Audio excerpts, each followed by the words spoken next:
Alright guys, today I'm going to walk you through my all high-end SMG Shredder DPS build. The basic composition is 6 pieces of high-end gear, no gear set bonuses, 5 pieces of firearms gear, and then including the holster, as well as a Navy MP5N with a very specific set of talents, though there can be some improvements made to the build. So stick around, I'll tell you exactly what those are and demonstrate exactly how powerful this build can be in PvP.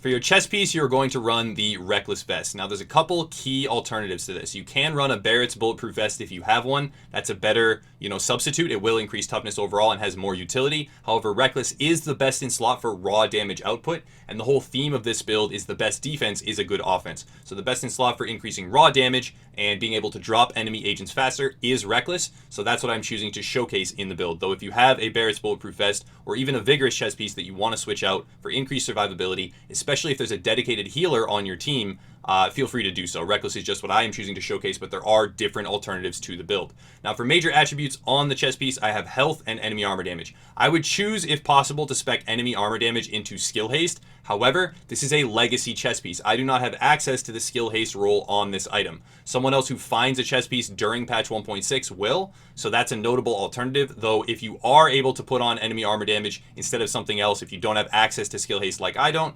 that is something that will increase your damage a little bit even further. Now, health is very important here. Health actually scales to about roughly the equivalent of 1,000 main stat of stamina, which is very, very powerful. Due to the new scaling, I think it's essential to roll health on particularly the chest piece, so that's something you should definitely not stray away from. But your secondary attribute outside of health does have some flexibility. I would recommend ammo capacity as a third minor attribute, but again, that's up in the air and it's user's preference. Now, before I forget and before I repeat myself too many times, every single piece of gear in this build is spec to firearms. Every single mod as well. This is a pure glass cannon, purely offensive build, and there is nothing spec'd into stamina. But at any point, any one of these pieces, you can switch it over to stamina to increase your survivability by a decent margin. Moving on to our mask, we have a Firearms Tenacious Mask. Now, I will stand by this as my pick for the best mask period for any DPS build in patch 1.6, and that is because of the change to medkits. I mentioned it previously in my last Deadeye video, but basically medkits can now be popped while at full health, which means on Q you have 10% increased damage for 10 seconds. Now, a lot of people have been complaining about the amount of health that medkits now heal, saying it's not very much and they're effectively useless. My answer to that is turn it into an offensive tool. Take it from a defensive tool that doesn't work very well anymore, turn it around, use Tenacious, and make it into an offensive capability tool that allows you to snapshot and get burst damage before a fight and drop your enemy before they even deal the amount of damage to you that you would need a medkit to heal back. For a major attribute, you absolutely want critical hit chance, especially because I'm choosing to run an SMG, though please note that this build can be used with an assault rifle. This is not hinging on SMGs as a gun archetype. You can use any number of other weapons and still have tremendously high base damage. So for a major attribute, I have opted to run critical hit chance, though again, there's some flexibility there. You don't have to run it. For minor attributes, damage to elites is great, and this does cross-perform in PvE extremely well, just because of the raw damage output, not necessarily because it's built for any one or the other, whether it be PvP or PvE. But damage to elites and enemy armor damage do stack up to create really great base damage numbers against NPCs. So that's something you can switch around if you want to use this against NPCs, whether it be legendary difficulty or an incursion, it will perform.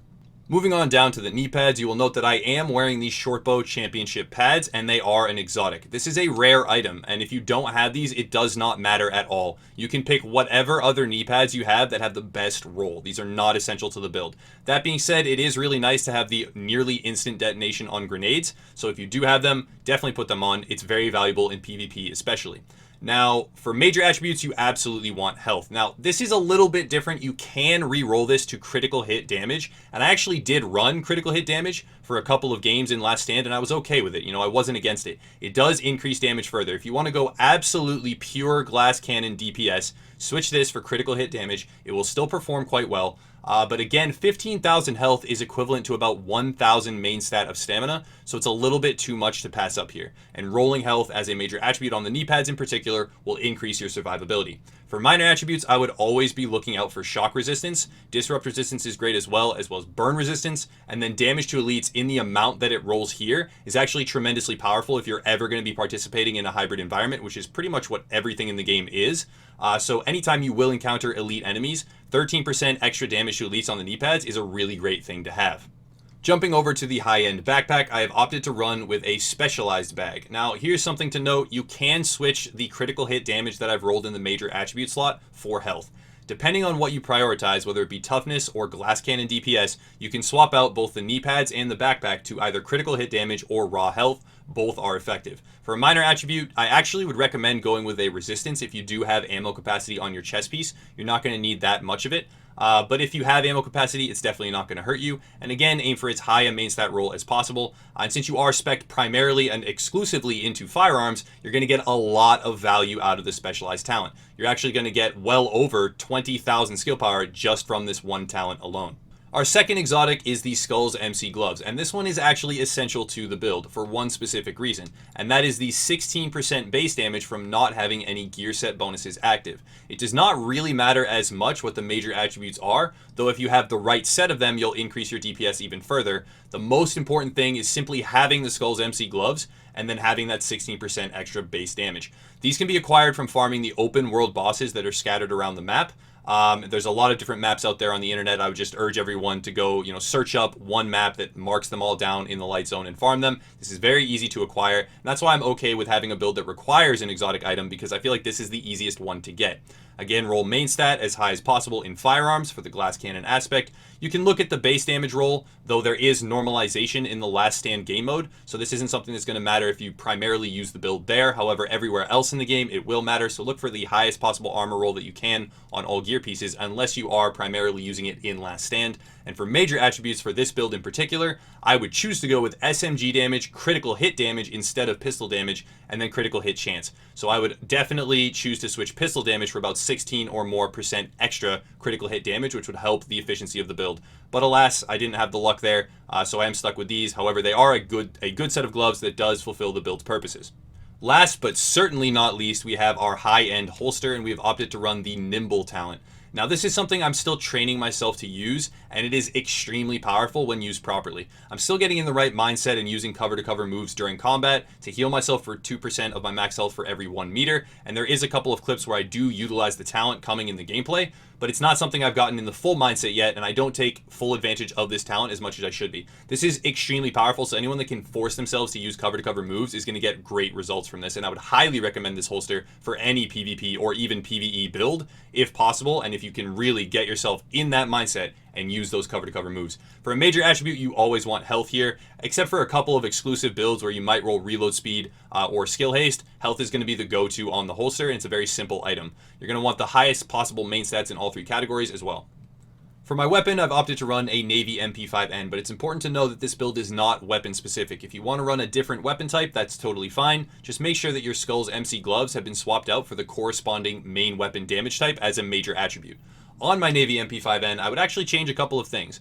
Number one, you can look at the base damage, the RPM, and the mag size, all of which are fantastic because of the way we spec our character. And then for talents, we have Deadly, Responsive, and Brutal. I would not prefer to have Brutal. Brutal is not a very good talent for me in particular, especially being on console and having the aim that I do. I would much prefer to have Unforgiving. My perfect ideal role would be actually Responsive, Unforgiving, and Competent, in that order, with Competent in the 3rd slot, or Deadly, Responsive, Unforgiving, or something similar, any combination of those. I would choose to swap Brutal if I could, but Deadly and Responsive are great, and Brutal doesn't hurt. It does help damage overall if I can land the headshots. So look for high damage talents such as Deadly, Responsive, Competent, possibly Brutal, Unforgiving, etc., especially weapon percentage damage increases, Responsive, Competent, and Unforgiving in particular, because those will increase your base damage even further and allow you to absolutely melt enemy agent health bars.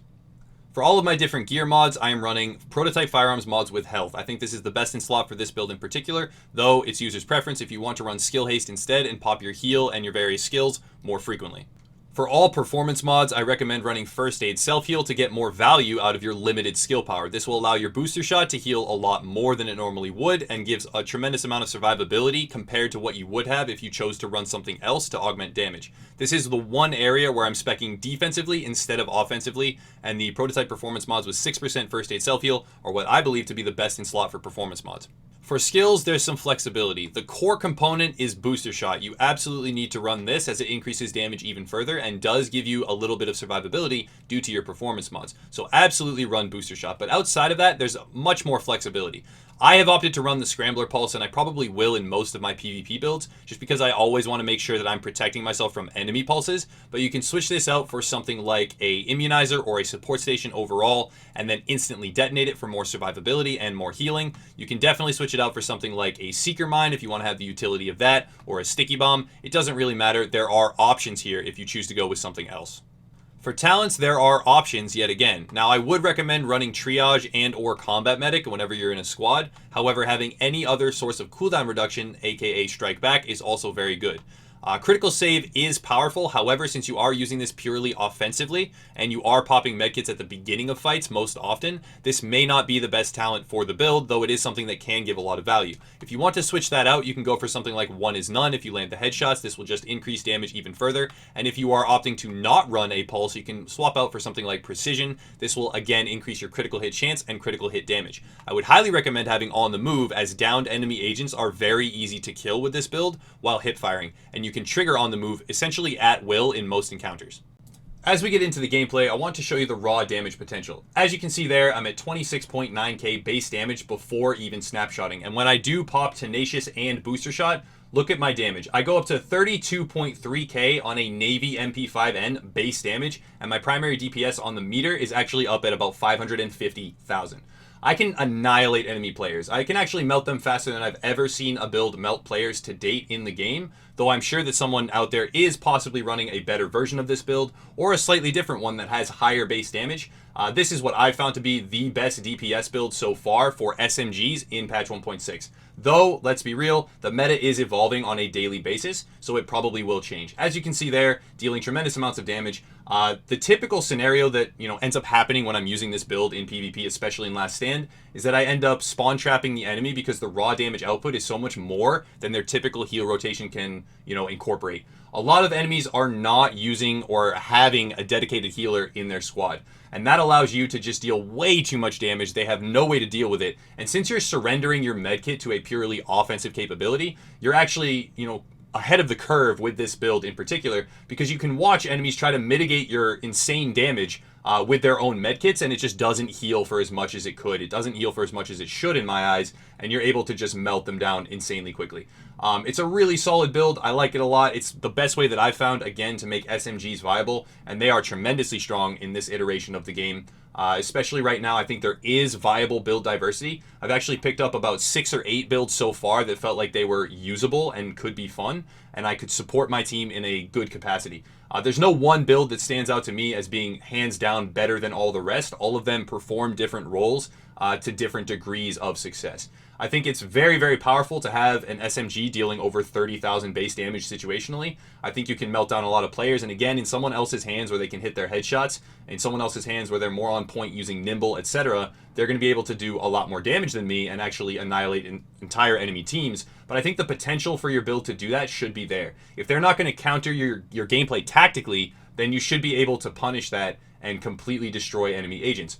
Something like Deadeye is going to kill this build before it can get closer. You are hindered by optimal range, so it's important to know your limitations with the build, and you don't have very much sustain. You really don't have that much capacity to heal yourself. You will go down if you get focus fired, and you will go down in drawn out engagements if you can't get out of the fight to regen or get your heal rotation off of cooldown with the medkit and your booster shot, etc. And it is a very long cooldown on your skills, so it's important to be very aware of your surroundings and how you're fighting. But the build is unparalleled for damage right now in terms of an SMG build as to what I've found so far. And it was a real pleasure to play with it on the PTS, to build it and now to bring it to you in build video format. So again, guys, thank you for watching. Hopefully this demonstrates the sheer raw power of the build. You can use it with any other weapon type if you'd like to. I hope to see a lot of people, running something like this and getting a lot of enjoyment out of it. And as always, check out the links below if you want to support the channel, and have a nice night.